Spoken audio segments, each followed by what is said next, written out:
asking me about it. Better be good. It better be good. Just chatting category. Woo, cool.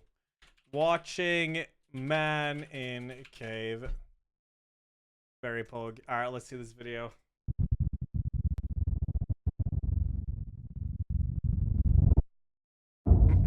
In the state of Kentucky, there is a cave that every now and then demands I thought this would be about... sacrifice. I thought this would be Nutty Putty Cave. January 30th, 1925. A man walks towards the cave with a kerosene lamp in his hand. Oh, is there subtitles? You want that? You want these subtitles? They just disappeared. No. He hangs up his jacket and ducks into a 5-foot opening. The inside of the cave is narrow. He has to drop down on his hands and knees, crawling through a passageway filled with jagged rocks and choking dust. I don't think I have claustrophobia. Then down a chute he had cleared out months earlier. All of the daylight is gone from here, and this lantern is his only source of light. This is Ignoring real stories, the by loose the way, right? limestone rocks perched directly above him. He is now 100 feet in, Yeah. and here he reaches the turnaround room. Now they call this the turnaround room because this is the juncture where even experienced cavers say, no thanks, and turn around. Because to continue on means going through this. The squeeze. I've heard of this. A gap in the stone of only 9 Yeah. inches. I've heard of this. For reference, here's a subway sub. Going through, he would look exactly like this. His arms will need to be completely at their side, and he will need to exhale so that he can reduce the size of his torso. Yeah. Gradually, bit by bit, he disappears into the hole. His clothes are caught on sharp gypsum crystals, hooking into him and threatening to hold him in place. But using his feet like paddles, he pushes through. He reaches a wider opening at the other side. The Then real crawls guy. forward towards a ledge. Illuminated here is a 10-foot drop. A rope is already secured around a boulder, which allows him to rappel down. His worn-out leather shoes touch the ground. This is as far as he can go, and it is time for work to begin. What he is working on is another opening. At the moment, it's too small for anyone to fit through, but he will chip away at it until he can shove himself right through the other side. What? Why? Because on the other side is this. A magnificent and otherworldly cave structure that will be irresistible to tourists. Every day for months he has been removing rocks from this crevice. To him, this is all just routine. So he eases further into the gap. Carefully he contorts his body through. Rocks compress the sides of his torso so close that his arms are pinned to the side of his body. He once again paddles his feet to inch down. Then, about halfway, he stops. The lantern. It's starting to dim. He will need to go all the way back to the surface to refuel the thing. Hey, you! He sighs. He slowly shuffles back out, pushing the lantern with his shoulder. Then, oh no. Ding, crack, darkness. He has knocked over the lamp, and it has broken. Now the man didn't panic. He had been caught in the dark before, and he could make his way back by feel alone. So he continues worming out, leveraging his foot against what he thinks is the cave wall. But that is not the cave wall. That is in fact a rock protruding from the ceiling. As soon as he puts his weight against the rock, it breaks loose. A solid piece weighing 15 kilograms lands directly on his ankle. It aches. But he's okay. It doesn't feel as though his ankle is broken, just badly bruised and caught underneath the rock. So he shuffles to move the rock away. Suddenly, gravel. Oh, no. A lot of gravel. It falls onto his feet, his legs, his torso, and the weight of it all forces the wedged rock deeper into the gap underneath his foot. Pinned. He tries to push forward. He cannot. He tries to inch backwards. He cannot. He is stuck. This is Sand Cave. This man is Floyd Collins. He is trapped in absolute darkness, 60 feet deep below the earth, all of his limbs held in place at the very bottom of this.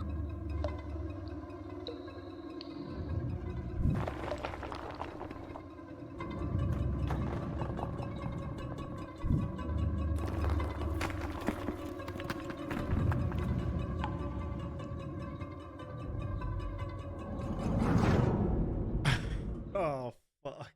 But before I tell you what happens next, ad time. Speaking of people trapped in a cave, World of Tanks.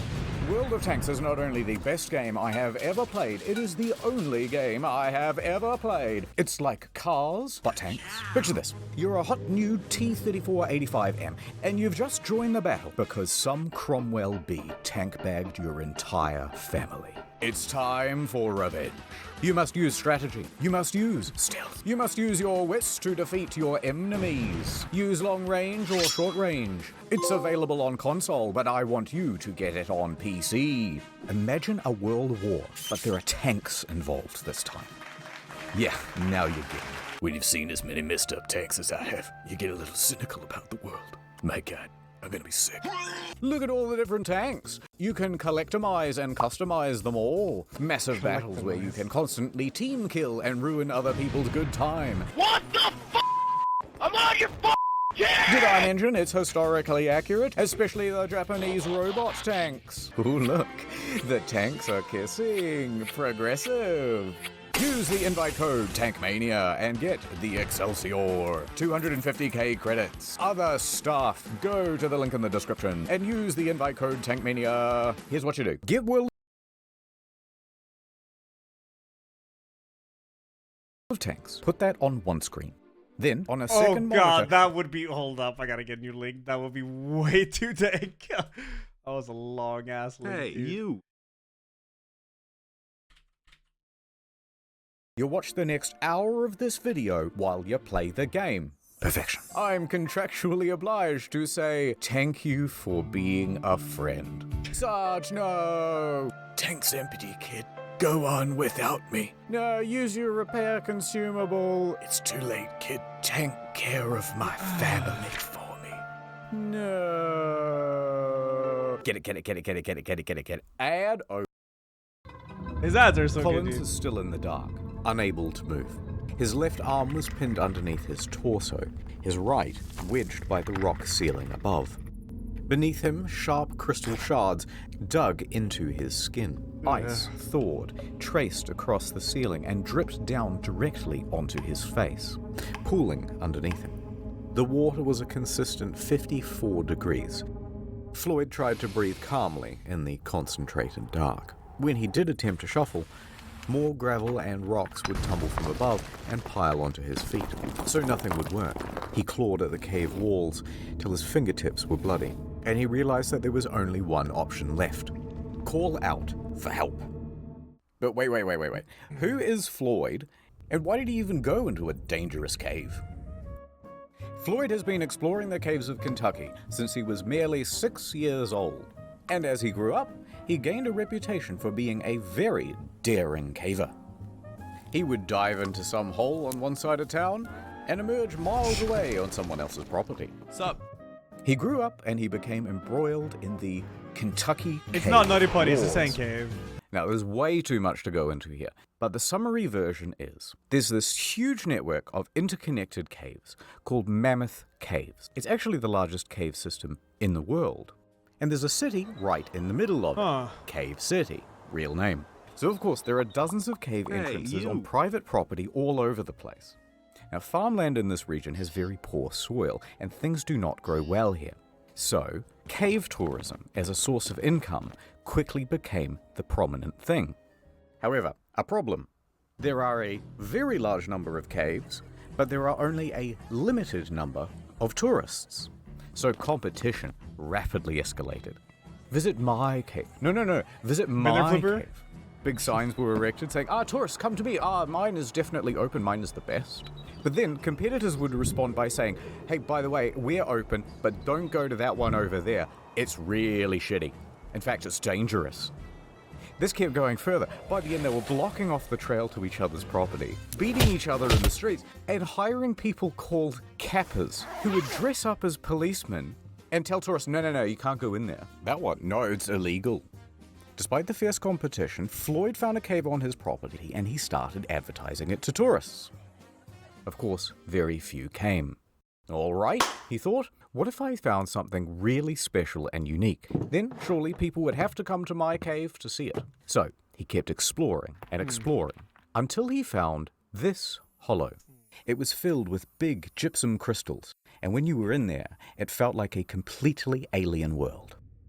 But it was barely accessible. This small tunnel is the only way in. He would need to dig for months to open it up to tourists, but he knew he could do it. Back to the competition. They knew the value of this cave. They knew the potential, they wanted it for themselves, and they wanted Collins gone. One time, 5 of them just wandered onto Floyd's property and demanded he hand over the lease. When he refused, they just started beating the shit out of him. This only stopped when Floyd's brother, Homer, marched out with a shotgun and chased them all off. But Floyd was not deterred. He spent 12 hours a day, every day, for months, clearing gravel and stone, chipping away at that passage. He would open it up to tourists, make his cave an incredible attraction, and make his dreams come true. Yo, genau que sin Montoya, Dimapoo, thank you guys. So there's Floyd in the dark, yelling out for help. He's at the start of a very tiring loop. Sleep, wake, yell. Sleep, wake, yell. Hours passed. His voice gave in. Arms tingled numb. Pain radiating up his ankle. Here he remained in the dark for the next 23 hours. His brother might wonder where he is. Quickly you might wonder, how come no one's come for him after 23 hours? Well, Sand Cave resides on a 200-acre farm. There are several homes on this property with other families. One of them, of course, is Colin's house, where Floyd's father, Lee, resides. Now, Lee and Floyd constantly get into fights about how to run things. Lee wants his son to concentrate on farming, and Floyd wants to concentrate on cave tourism. Arguments would often get heated. And Lee was also a bit of a drunk.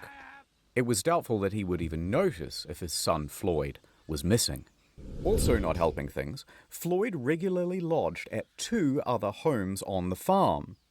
So when he didn't return to one host, they would presume that he was staying with the other. And, even worse than that, he had recently spent 30 hours in a cave. So disappearing for this length of time wasn't seen as abnormal. Regardless, around the 23-hour mark, a few locals started to suspect that, hey, something might be wrong, and they went to check up on him. And here, they spotted his jacket still hung up. Unusual. They went deeper. However, there was only one person small enough to make it as far as the turnaround room. This was a 17-year-old Jewel Estes.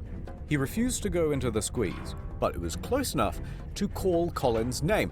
Floyd! And Collins yelled back.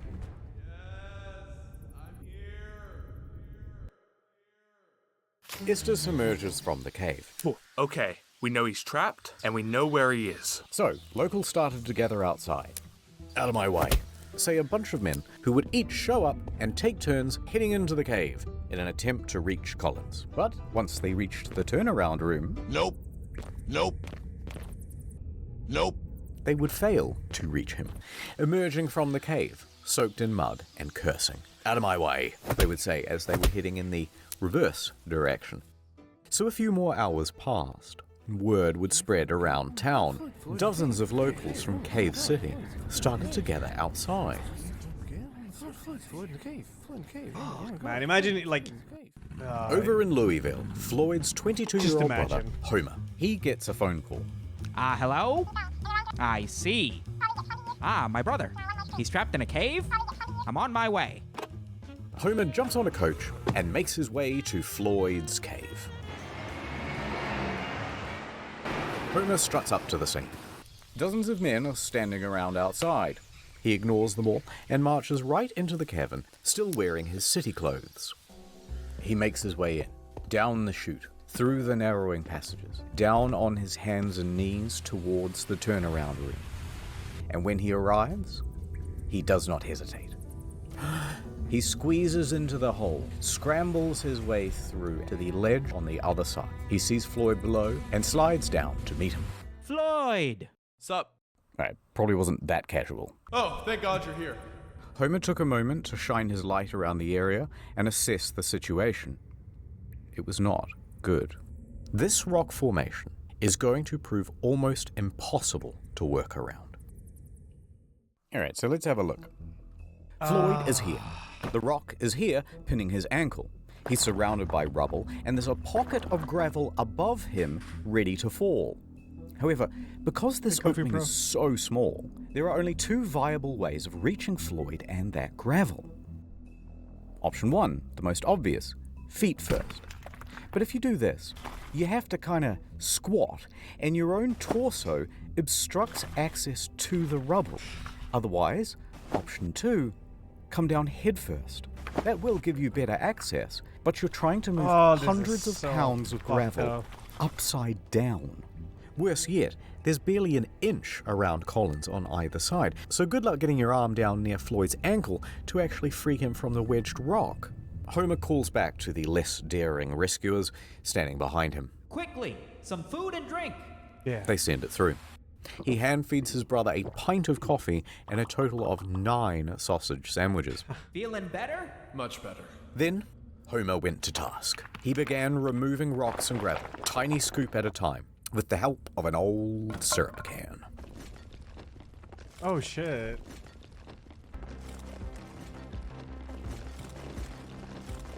For the next 8 hours he toiled, first with hands, then, once enough was cleared, using a crowbar to scoop behind his brother, scraping away sharp protrusions as he went.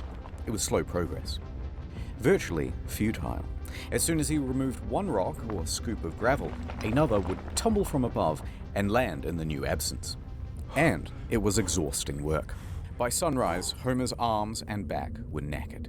His lungs burned. He was losing hope. Homer emerged hours later, shivering violently, skin bruised from his fingertips, but the cave barely yielded at all. However, something new. By the time Homer reached outside, he was greeted by a sea of approximately 100 men and women standing around, drinking, squabbling, and talking big game about how they too were going to save Floyd. The press was also present to help people gawk from afar. Now, Homer recuperated at a small tent near the cave's mouth. Strangers immediately crowded around him to ask innocent but, frankly, frustrating questions, and offer unsolicited, obvious advice, as well as wildly impractical solutions. "He should try untying his shoes," said one. "No, we should send him down with a contortionist who's got a mallet and a chisel. We should jerk him off, right guys?" Alright, I made that third guy up, but you get the idea. And they started to argue with each other about their plans. "Hey, how about using dynamite?" One clique formed, insisting that it was a great idea. And another saying, No, the explosion will kill him, and the weight of the new rocks will surely crush him." They fought for a while until they started arguing about gas torches, which will cook him or asphyxiate him, or the gas will poison him. But by far the most common suggestion, of course, was amputation. Never mind that the foot itself was unreachable, and never mind what the blood loss and shock would do to Floyd's weakened body, and never minding even more that Floyd was strongly reluctant to the idea. Whatever you do, don't cut my foot off. All of the squabble would not have gotten on Homer's nerves, except that not one of them would just brave the damn cave and continue shoveling away the gravel. The formula was always the same.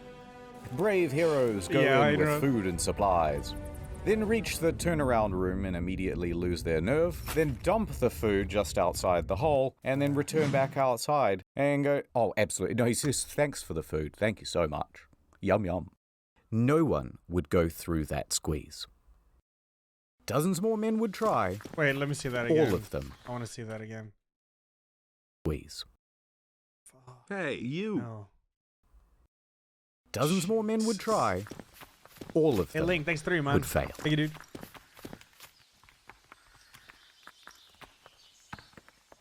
February 2nd, 9 a.m. So far, Homer has been the only person to have reached Floyd. And that would continue to be true until here we are at the Louisville Courier. There's a spirited young newshawk named William Miller. He's talking to his boss, and he's trying to convince him that it's a great idea for him to cover the story of the man trapped in the cave. Listen up, boss. I'm hearing talk of a man in a cave. He's stuck down there, and I want to get down there too. Get to the nitty-gritty, you hear? This is an opportunity for some good PR, Miller. I'm in. But I want us to sponsor that rescue. Picture this. Man saved from cave by Louisville Courier, the finest newspaper in the state. That'll drum up plenty of business. 24-carat idea, boss. I'll make it happen. I'll get down there toot sweet. So off Miller goes to Floyd's cave. Back over at the cave, Homer is sitting outside trying to recuperate as Miller wanders up. He glares at the man in his city clothes and answers every question with either a grunt or a one-word answer. Yeah. Sure. Finally, he gestures to Sand Cave. Listen, you want more information? The hole's right behind me. Why don't you go take a look yourself? Now, Miller is only 21, but he is a slender and determined man. He takes on the challenge. So he removes his suit, drapes himself in coveralls, and grabs a lamp. Miller slowly enters the cave. He finds himself stepping in puddles and having to correct his balance against the ever-softening walls. These were accumulating problems thanks to the gawkers outside who had lit campfires all around the entrance. Oh my god. That caused snowmelt, and the stable environment of the cave is starting to shift. But Miller makes it further than most. And all that's left is that final squeeze, and he's there. He stops. He takes a moment and decides to call out to Floyd. Floyd! Hearing there is someone on the other side, he feels ashamed not to try, so he closes his eyes and moves forward. His slender figure begins inching through. The crystal gypsum cuts into his elbows and tugs at his clothes. He gets snagged. He's spluttering through the pools of muddy water. He stops, collects himself, and pushes on. He can barely inhale. If he gets stuck in here, he can only hope that someone else can come in from behind and pull him out by the legs. But eventually, he makes it through. Fantastic. He's now standing on the edge of a 10-foot pit, and he clumsily bumbles his way down. He sat right next to Floyd, ready to interview him. But Floyd didn't really answer any of his questions. In fact, he was incoherent. At the moment, he is sitting in a pool of water that is 12 degrees, slowly sapping his body temperature. He is dying from exposure. The cold is diminishing Floyd's mental faculties, and he can barely make sentences. So Miller took a few mental notes, and he left. He worked his way back through the squeeze, past the turnaround room, and out into the daylight. He is covered in mud and scratches and numb head to toe. And when Homer saw, his hope reignited. Someone else had made it to Floyd. You and me. Together, we can get Floyd out of there. Ned Flanders?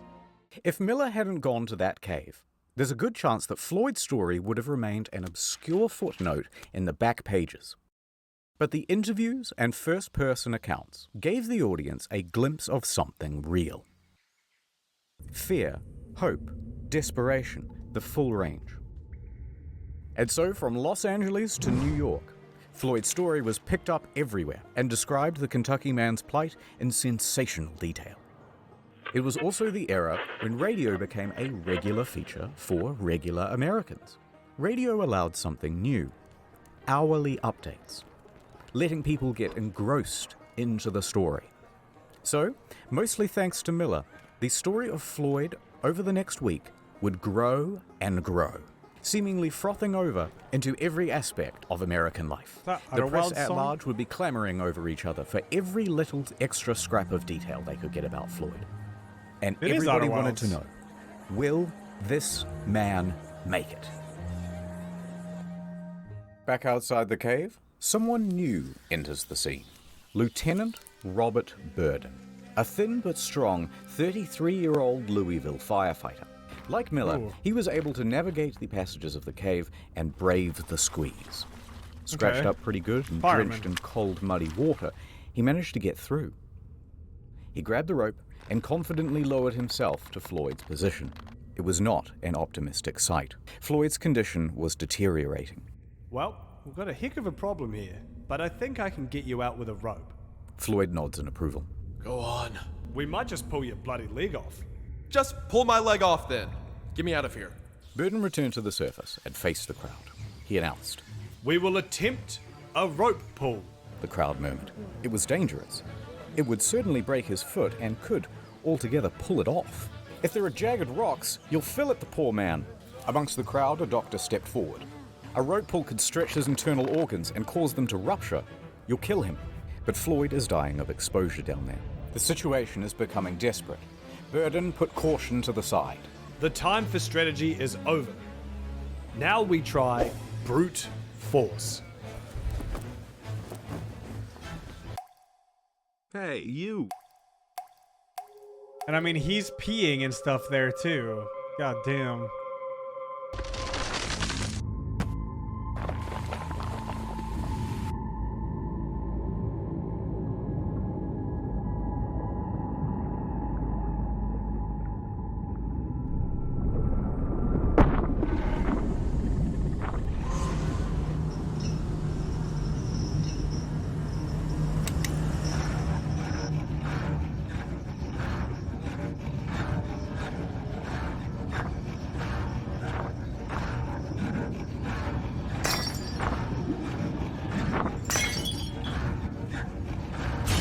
Floyd! Floyd! We're here. We're gonna get you out of here. After 79 hours in the cold water, he is delirious, fading in and out of consciousness. Homer gave his brother some coffee and fed him a couple of ham sandwiches. That warms him up and gives him a bit more energy, and he comes back to lucidity. Oh, much better. I'm gonna put the special harness around you. Burden and Miller, they're here too. We got 3 more boys right up the cave, and they're all ready to pull as hard as they can to get you out of here. Floyd was frightened. I'm not gonna lie, it's gonna hurt. He gave his brother some whiskey and a strong sedative to calm his nerves, and also to help him withstand the shock in case his foot is destroyed. Floyd took the opportunity to appreciate being surrounded by friends and family. Go on. Aw. Do it. All right, strap him up. Homer tied the harness around Colin's chest and knotted the rope. Ready? Above, Miller is crouched at the top of the pit. Ready? Burden clenches the cord from further up the cave. 3, The rope goes taut. 2, Do it. 1. Oh! Instinctively, Floyd gasps. The force of 6 men pulled against the clutches of the cave. Floyd began to scream. His body was being pulled up from the rubble. The gravel was beginning to shift. Burden clenched his teeth. Oh, harder! Floyd screamed harder as well. Now, Floyd was trapped in a supine position, but the direction of the rope caused an upwards force that wrenched him vertically. His torso was being compressed and bent against the ceiling of the trap. It would kill him. Floyd's screaming intensified, and through gasps was begging them to stop. The screams filled the echoing cave, but it did not stop. The agony continued, on and on, with no progress. Enough! Enough! You guys are killing him! Homer pulled I in the said opposite stop! direction to give his brother some reprieve. Somehow, Homer mustered the strength to altogether wrench the cord from the other men's hands. The rope went slack. Homer, Floyd, and the rope lay limp on the cave floor, panting and exhausted. No progress had been made. Nostalgia takes 14, dude. The cave would not let this man go. The futility of the situation sank in, and all they could do was leave for now and reassess. Everybody was shaken by the experience. Burden fainted as he crawled towards the exit. Most of the other men had to be carried away. Outside, the crowd had grown to 200. They buzzed and asked useless questions, and Homer walked dejectedly past them. He sat by thinking what he could do. The cause seemed hopeless. Homer? Then, someone showed up who could turn things around. He looked up to see a childhood friend of both his and Floyd's, Johnny Gerald. Gerald knew more about cave rescues than most.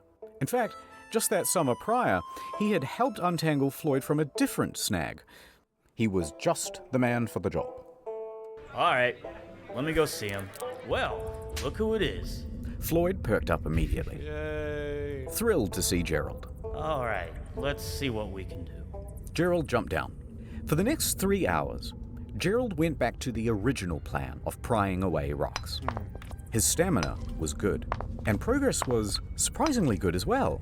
For several more hours, he continued, just moving stone after stone. New one would fall in its place, and he'd move that one too. By midnight, he had enough room to shift position and clear some of the gravel that was at each side of Floyd's body. Gerald would spend several more hours scooping. And it worked. For the first time, Floyd's torso was now available. Then his hips, his upper thigh. For the first time in over 90 hours, Floyd was able to wiggle his arms, his hips, and even that trapped right leg, though it was very painful to do. In that one session, Gerald managed to move a half-ton of rock. But there was still a lot more to go. And that rock by his foot was still holding him in place. By 2 a.m., Gerald was spent. He needed rest, and he was ready to head back outside. Floyd, tomorrow, you're gonna be a free man. Now here you might think that things will become straightforward. They did not. Now that space had been cleared, Burden became convinced that if he could get down that passage again, he could free Floyd with another rope pull, fate deciding with both feet or just one. But when Burden tried to enter the cave again, he was sternly rebuffed by the locals. They were playing gatekeeper. They had been specifically instructed to not let anyone in, and they were especially opposed to Burden making another rope pull after word spread about the disaster of the first attempt. He tried to reason with them. Let me try the rope pull again. It'll work this time. They wouldn't let up. Instead, they shouted obscenities and shoved him in the other direction. Oh, shit. Meanwhile, Gerald and Homer are incapacitated with exhaustion, and Miller was busy filing some paperwork for the Louisville Courier. Nobody else had the ability or the authority to take action, so Floyd spent all of that morning alone. Hello? Is anyone there? Help? Hey? Anyone out there? Word spread about Floyd. Miller's reporting had been picked up by the AP Newswire, and they distributed it amongst their hundreds of partnered newspapers. For Miller, it would be the biggest moment of his career. But he didn't stop to pay it mind. He spent the day hatching a rescue plan. Miller descended into the cave and set to work. When he entered, he found that the team before him had strung light bulbs all through the cavern, Oh, nice. leading all the way down to Floyd. Good. Very handy.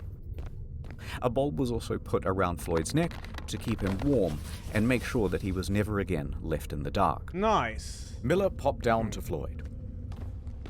Ah, Floyd, fancy seeing you here, buddy. Reusing that syrup tin, he started offloading gravel into buckets. Those buckets were then passed up and down the cavern. And so it went on for the next 2 hours. Miller stopped for a break.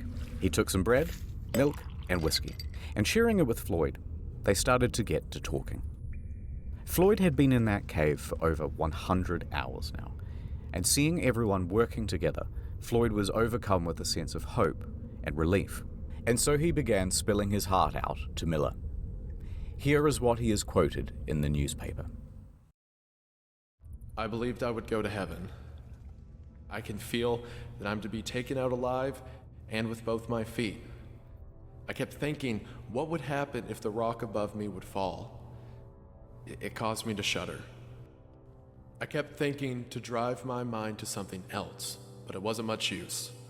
I couldn't do much to help those who came to help me, but I knew that a lot of people were willing to do all in their power. It gave me courage. Tuesday morning, I thought to myself, 4 days down here, and no nearer freedom than I was on the first day. How will it end? Will I get out? I couldn't think of it. I have faced death before. It doesn't frighten me, but it is so long. Tell them I am not going to give up. Tell them I'm going to fight and be patient and never forget them. It's Sonicator. Meanwhile, Floyd's story kept growing. Pedestrians would gather around corner store windows to read the latest bulletins. The press began using giant typefaces, commonly only reserved for declarations of war. Churches in all of the nearby counties were holding services for Floyd. Theaters even interrupted their shows to update the audience. Now, at the time, President Coolidge was in charge, and his Secretary of Commerce was a geologist, Herbert Hoover. Now, Mr. Hoover followed the story very closely, and so it was likely that the president did too. Even Congress paused session to ask about the latest news from Sand Cave. By the end, the Floyd Collins incident would explode into the third largest non-political story between World War I and World War II. Oh shit. All of this excitement brought an inundation of people to Cave City. Old population, 690. Yawn. New population, 10,000. Hotels ran out of food. Residents turned their homes into makeshift hotels, charging sizable premiums to let people nap in their bathtubs. The banks quickly ran out of on-hand cash, and 4,500 automobiles impatiently sat backed up for 2 miles from 20 different states to drive onto the Collins farm and turn their pristine green pastures into swampy parking lots. Deep below all those tourists, there's Miller, trying to free Floyd. Alright, a little bit of setup. Floyd, Miller, some remaining rubble, rock. For anyone to lift the rock by hand would be impossible because Floyd's body obstructs the hole. Miller grabs a crowbar and shoves it through the gap. Now he's going to lever it off Floyd's foot.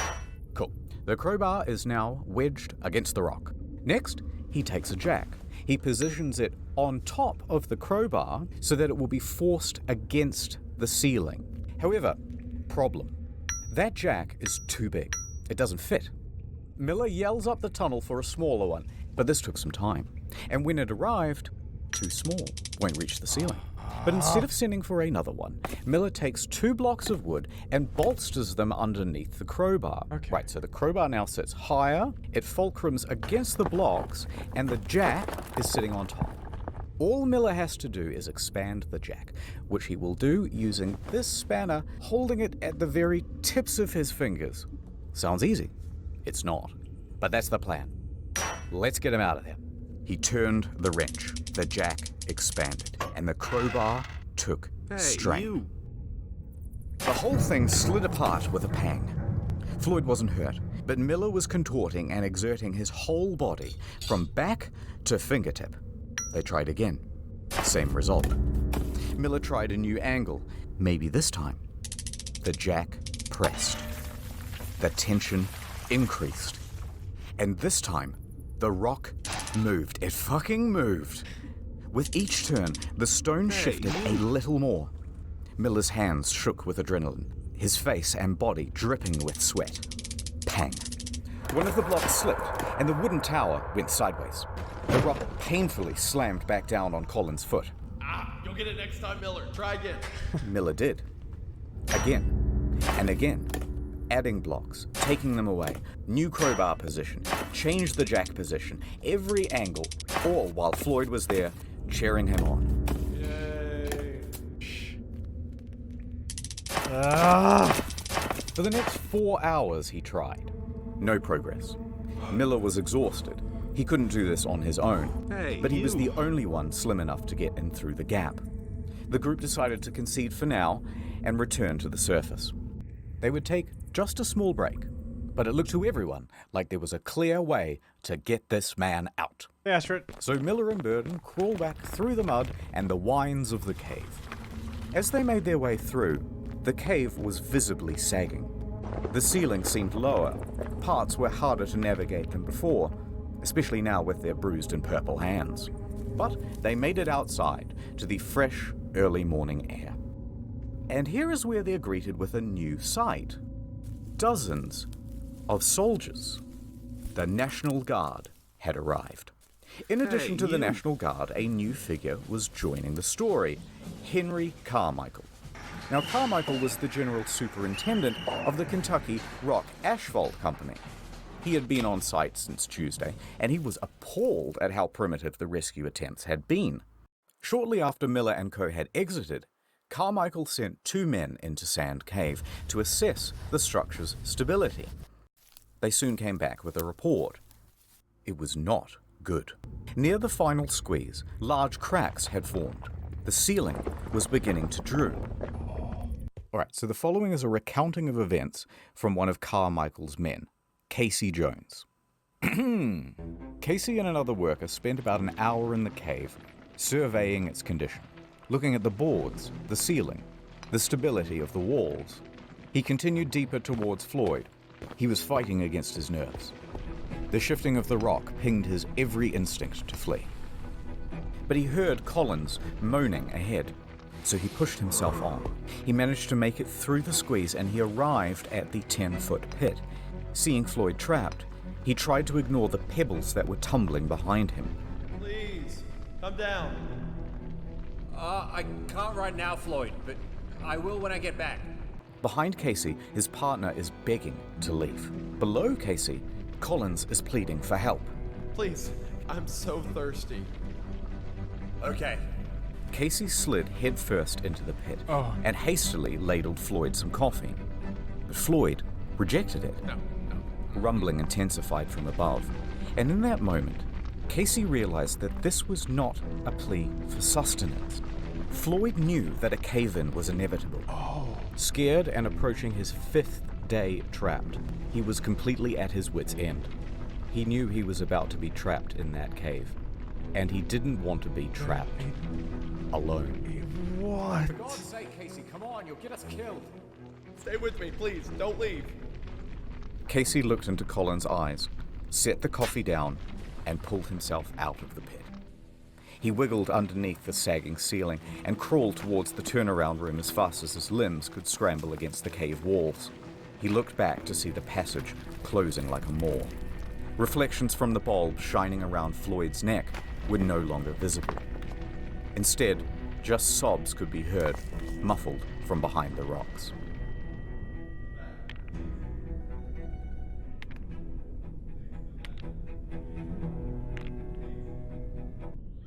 Miller and Burden awoke in the late morning, confident that today would be the day that they saved Floyd. No. They had some new equipment too. Some wire to wrap around the wooden blocks to prevent them from slipping. And they changed their mind about that acetylene torch. They'll use it to burn away 2 rocks that had previously blocked their way. But when Miller got to the turnaround room, all of that optimism left him. The entrance to the squeeze was now just a pile of debris. Miller froze, staring at it for a long while. Then he sighed and did the only thing he could think: attempt to move some of the stones. But each adjustment led to more rocks just tumbling down and landing in that space. He persisted until... crash. A large chunk of clay landed onto his feet. Recognizing the danger, Miller returned to the surface. Okay. 15 minutes later, he emerged from the cave with a bloodied-up nose and bruises down his back and shoulders. Burden caught sight and races over to him. Miller just says, "For God's sake, just don't let Homer or anyone else back in there."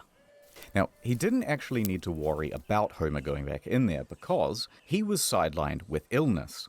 But he did, however, need to worry about Gerald because he was furious. Gerald had warned everyone that putting dozens of people in Sand Cave would cause a collapse. It certainly did. The rest of that day would be wasted, as men threw blame around and screamed at each other about how to handle the cave-in. And Floyd spent the rest of that day alone.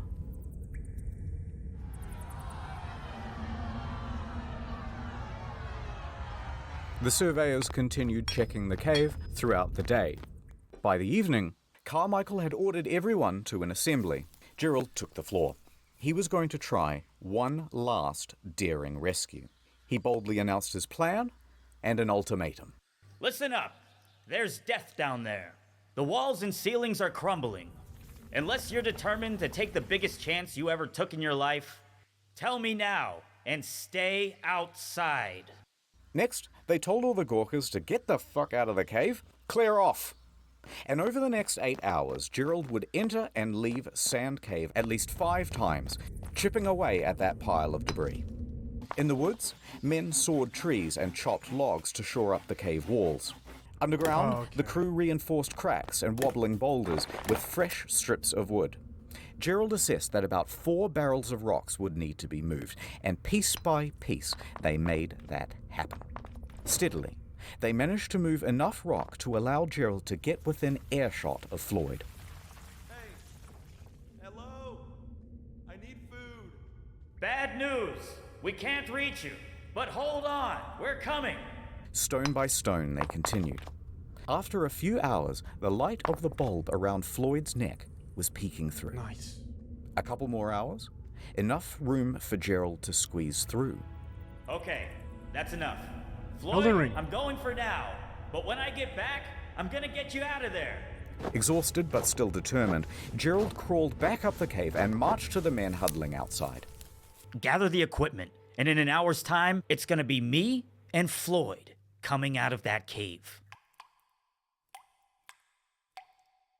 Gerald entered Sand Cave for his final time. The walls had been reinforced, but mud and water was accumulating everywhere. He waded through it and pressed on past the danger of the sagging ceiling. With determination on his face and a grease gun clutched in his right hand, he scrambled towards Floyd. But before the final squeeze, he stopped. It was all gone. The cave ceiling had crumbled once again. Gerald stared motionlessly at the pile. Then he began to yell. Floyd! A rock disconnected from the ceiling and tumbled onto Gerald's head. Luckily, just a small one. He rubbed his scalp and called out again. Floyd! This time, a moan. It rumbled from the other side. Hey, you! Fearing that his friend was slipping out of consciousness, Gerald willed himself against the cave, launching the debris behind him with force. He ignored the pain from being struck on the head and clawed at the stone pile. He carried on this way for several minutes, until a sharp, heavy rock dropped from the ceiling and landed squarely on his back. No more than 15 minutes later, Gerald returned to the surface, defeated. Yeah, Rachel, like 7. Only Listen after to the this, cave-ins wanna did hear they you. start to think about all of the things that they could have done. Wait, why didn't we rig a portable telephone line? That would have been incredibly simple here in 1925. Yeah, why have we been running in and out to deliver updates? Why didn't we give him an AM radio? He could have had something to listen to and receive messages of support from the public. Wait, why don't we rig up a tarpaulin so we could lift his torso up so he wouldn't be slowly dying of exposure? Oh god, why didn't we run a feeding tube? That's also a technology we have in 1925. All too late. Now what? The one route to get to Floyd is closed forever. That meant 2 options. Number 1, capitulation. Surrender him to the cave. Or number 2, dig down from directly above Floyd. Now, the prospect of digging from above seemed almost fanciful. At least, it did in the beginning. But luckily, they had some help. Owing to Miller's reporting, Floyd had become practically the most famous person in the country. Oh my god. The rescue had become a high priority for the governor of Kentucky. Lieutenant General Denhart enters the scene. He's been updated on the situation, and following shortly behind him is a small army of miners and engineers. He declared to the despondent crowd, "Gentlemen, I am here on behalf of the governor. The purse strings of Kentucky are open. Take this blank check and bring that man out alive. Floyd in that The caption was that he murdered his wife not and then have got like hunted imagined down by the his brothers scale and of the shot. operation that was going on 55 feet above him. We can go back and read it real Authorities- fast if you want. High priority for the governor of Kentucky, Lieutenant. Here. He'll go on to murder his girlfriend Verna Taylor. He's brought to trial but results in a hung jury. Before his retrial, Verna's brothers tracked him down and shot him to death. They were all acquitted. General Denhart to lay up this blank check and bring that man out Slayronix, alive. Alaruda, and Butterfly Man. Thank you. Thank you, guys. Thank you.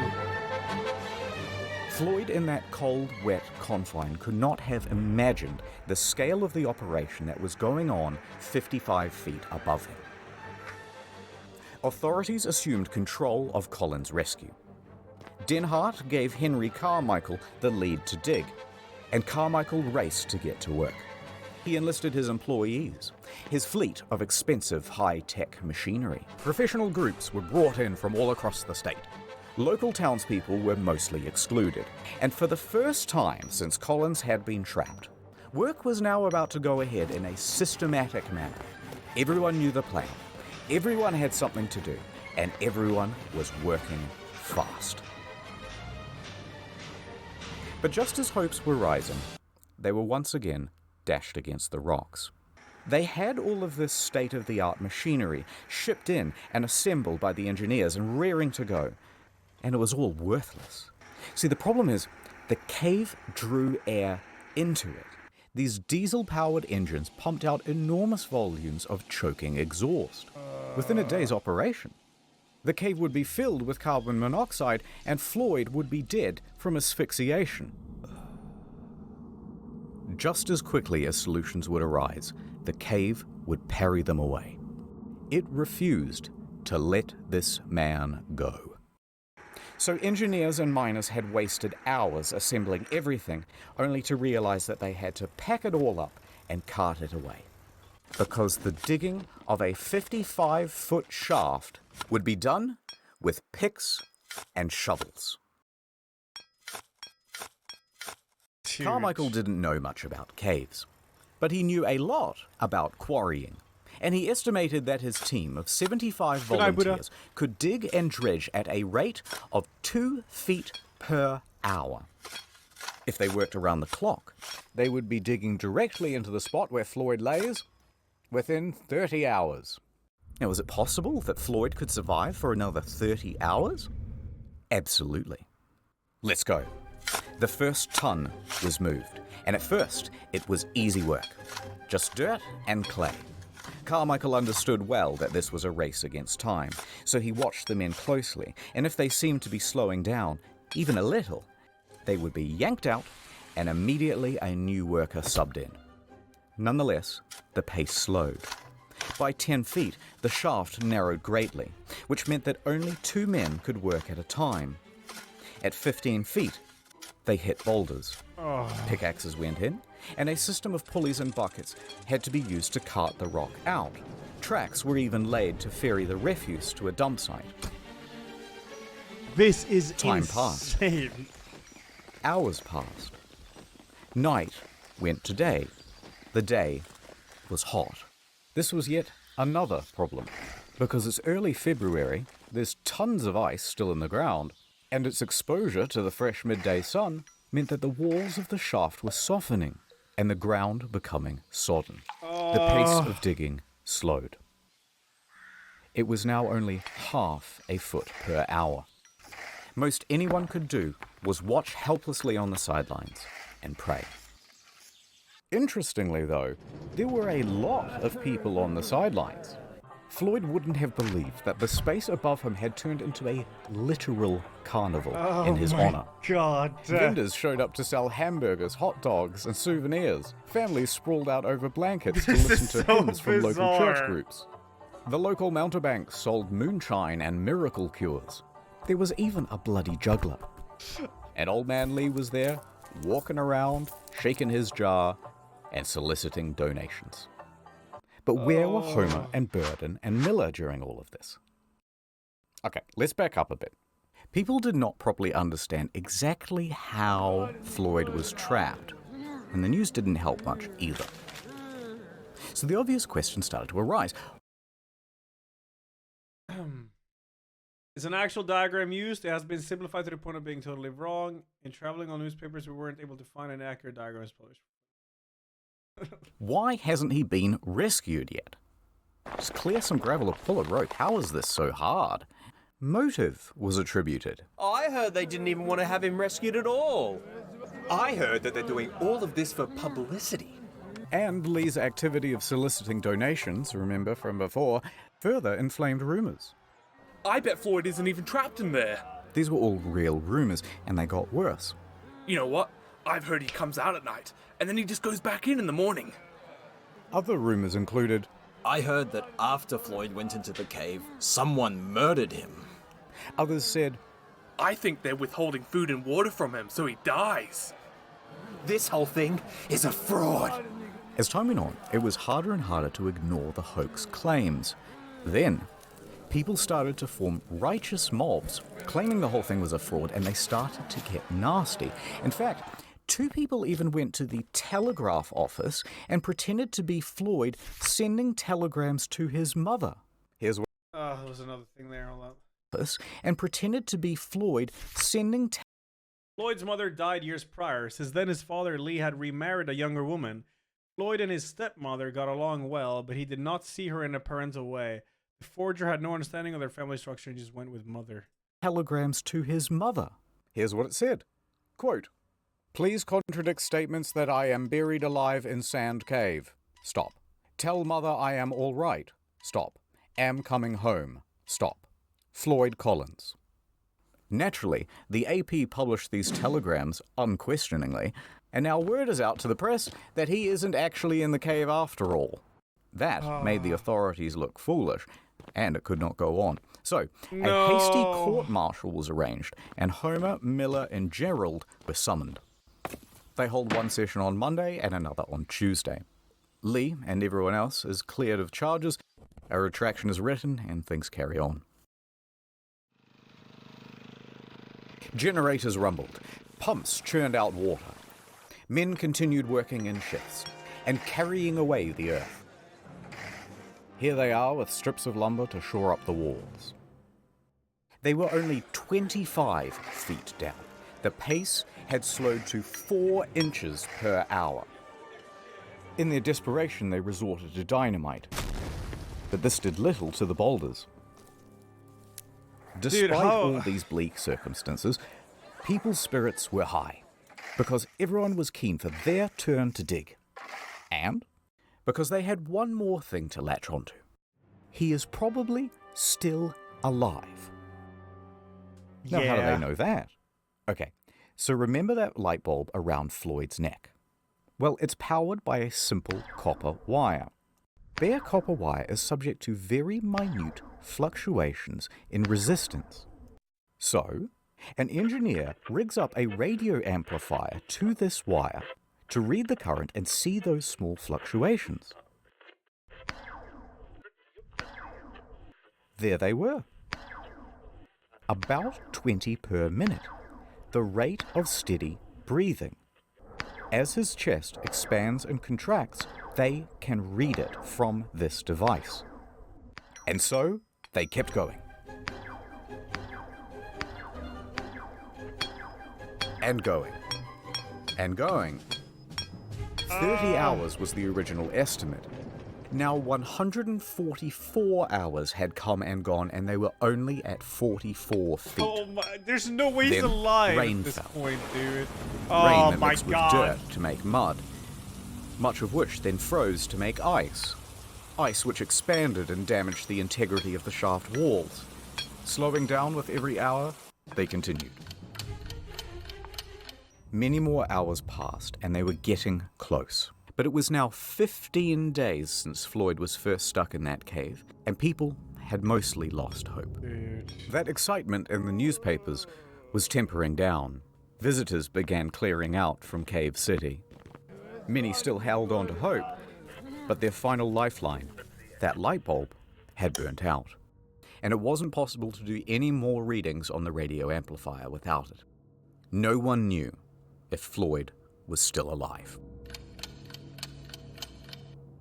Another 51 hours would pass before, finally, they reached the 60-foot depth. I'm in! Chisel! A chisel is handed down. At 1:30 p.m. on Monday, February 16th, Sand Cave would open once again. For 17 days, Floyd had been trapped underground, stuck in the same position. 4 days without heat or light. 12 without food or water. But maybe the dripping of the cave water had provided him with some sustenance? There are stories of people surviving harsher extremes. Rescuers frantically tugged at rocks to widen the hole.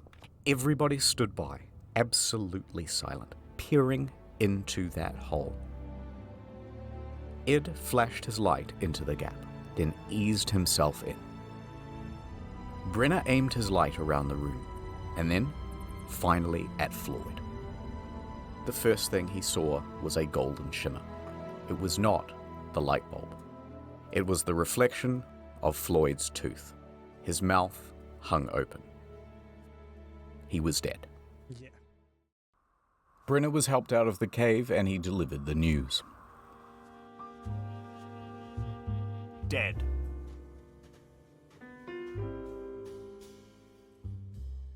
A coroner would later state that Floyd succumbed to exposure and that they had missed him by just 3 days, about the same time that the light bulb had gone out.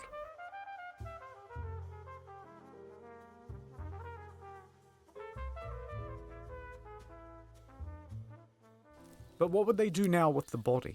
The shaft walls were ready to fall inwards, and risking lives to remove a corpse was seen as just irresponsible. So the following morning, officials made a decision. Floyd would be entombed where he lay. The cave would keep its victim. Now, this did not sit well with the family, but what could they do? The next day, they planned the funeral. The town emptied of people, and the shaft with Floyd at the bottom was refilled with soil. But that's not quite the end of the story. But if you hung on for this long, keep holding on, because things are going to continue to get interesting. But first, let me do a wrap-up of where everyone is and all that stuff. Context. The Collins family already had financial hardship. Locals saw Old Man Lee scouring the rescue site for glass bottles. But the owner of the land, B. Doyle, and supposed friend of Floyd, was wholly unsympathetic. He erected a sign on the highway which said, 200 yards away, the body of Floyd Collins is imprisoned in Sand Cave. Then he began charging tourists 50 cents apiece for the opportunity to gander into the hole. It's 100 years later, B's dead. Let's call it even. Also, remember those claims of Kentucky being an open purse? Well, the state reneged on the deal. They refused to pay many of the rescuers, and most of them went home without any compensation. Some of them did make some money out of the situation, though. They lucked into vaudeville gigs and roamed the country, giving their first-person account. Miller, however, received an astonishing offer, a $50,000 contract from the Chautauqua Lecture Circuit, equivalent to the better part of $1 million in today's money. He declined. He continued to work at the Louisville Courier-Journal. The following year, his coverage of Floyd's story earned him the Pulitzer Prize. Now, the brother, Homer, he needed money and he agreed to do that vaudeville circuit. He stood on stage and regaled the audience about tales of his brother, their childhood, and the tragedy. But Homer made it known why he was up here on stage trying to get money. He had a mission. I kept thinking of Floyd lying in the muck, where he had suffered beyond our power to imagine. I would never have peace of mind if he remained there. He wanted the money to dig Floyd up and get him out of that cave. A couple of months later, he had it. Alright, so back to Floyd. April 17th, 1925. 7 miners showed up to the scene. They began to dig. Within a week, they had arrived at Floyd. And this time, they approached from the other side of the rock formation, That way, they could remove the rock pinning Floyd's leg. They lifted him up from his tomb and laid him down on the fresh air above. Yeah. April 26th, 1925. Floyd was set to rest in the family cemetery. A stalagmite had been set as a headstone to mark out his plot. Oh, wow. And there he lay. No, that's not actually where it ends. Okay, this is where it gets weird. 2 years later, 1927. Times have been tough for the Collins. So Floyd's dad sold Sand Cave to a dentist named Dr. Harry B. Thomas for $10,000. Now, Homer begged him not to, because at the time, the government was starting to buy up tons of land in the area and turn it into national parks. They had to pay at a very competitive rate. But Lee was becoming a bit old and senile by this point, and frankly, it's doubtful that he cared about Homer or Floyd or anyone else for that matter. It's 100 years later, he's dead now, let's call it even. So, the point is, in this land sale with Thomas, Lee agreed to a very odd clause.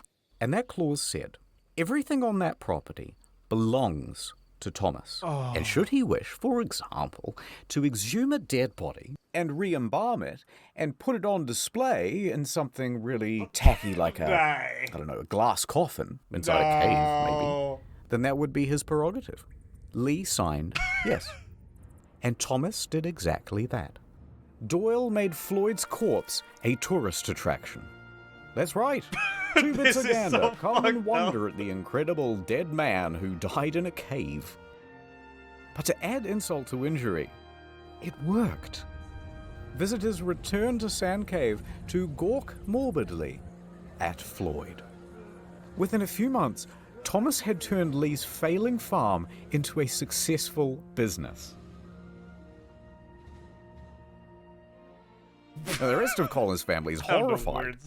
They try a number of times to get Floyd returned to them, including through the legal system. But somehow, incredibly, the judge ruled in Thomas's favor. And so, there he lay for the next 2 years.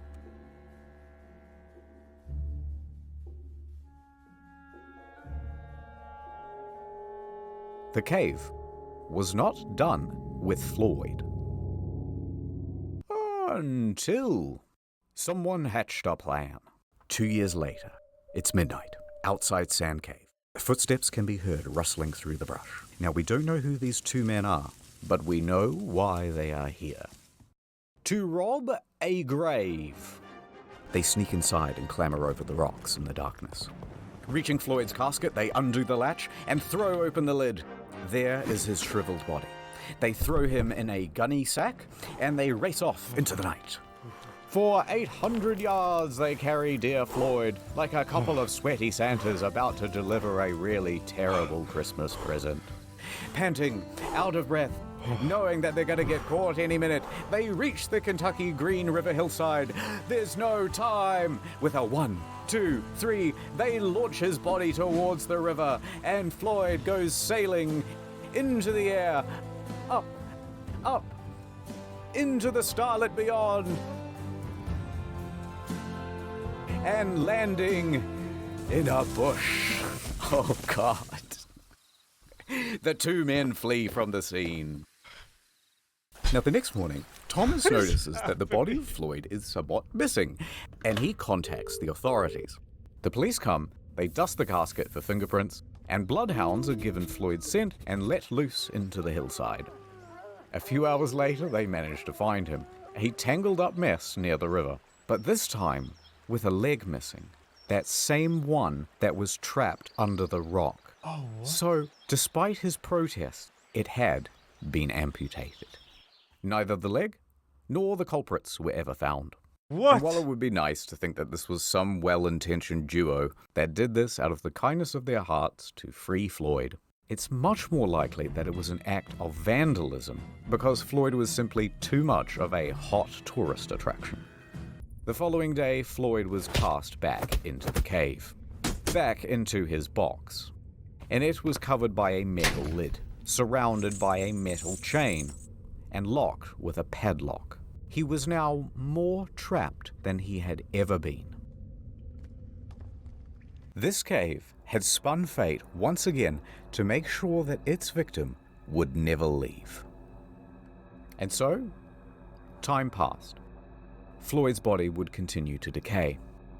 The rot from his body would eventually rot the casket too, and every decade or so, it would need to be replaced. A few years later, he was no longer on display, but even then, he remained in that box for many more years. In 1961, Floyd's Cave was purchased by Mammoth Cave National Park, and it was closed to the public. There would be no more visitors. The entrance itself to Floyd's Cave was closed with a steel gate and bolted, then welded shut. But the Collins family never gave up objecting to Collins' body being left in the cave. And here is where the story ends. In 1989, at the Collins' request, the National Park Service ventured into Floyd's Cave. Continuing on a more than 60-year tradition, a team of people worked over the course of several days to remove him from the cave. They took him out, left the cave, locked it behind them, and laid Floyd to rest at the Mammoth Cave Baptist Church Cemetery.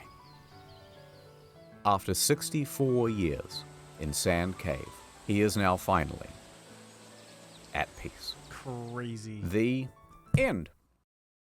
Thank you to Wendigoon as Floyd. If you don't let me out, I'm going to hire a gang of hitmen to come to your house and kill your family. Samito as Homer. The BTS meal McDonald's bag that has I'm McDonald's hungry. and BTS. Shut the fuck up and eat some BTS, bro. Ordinary Things as Miller. I'm enthusiastic, but would ultimately duck out the back exit. Rusty Cage as Gerald. Oh, well, hello there. Haven't seen y'all in a while. Welcome to my new home. And many kudos as Burden. Hey, buddy. You right down there? Hey, you. You sleepy? It's more like 13, man. Your coffee? Little cup of Joe? Little cup of Joseph? A cup of Joseph from a little sleepy guy? Also, by the way, in case you're confused about the channels, this is how it works now. And do not forget, World of Tanks, World of Tanks. None of this would have happened if Floyd had got World of Tanks. Of course, yeah. Of course. Yeah, I'm sure there's people in chat who don't know who Internet Historian is. He has a lot of these videos. They're very, very, very, very good.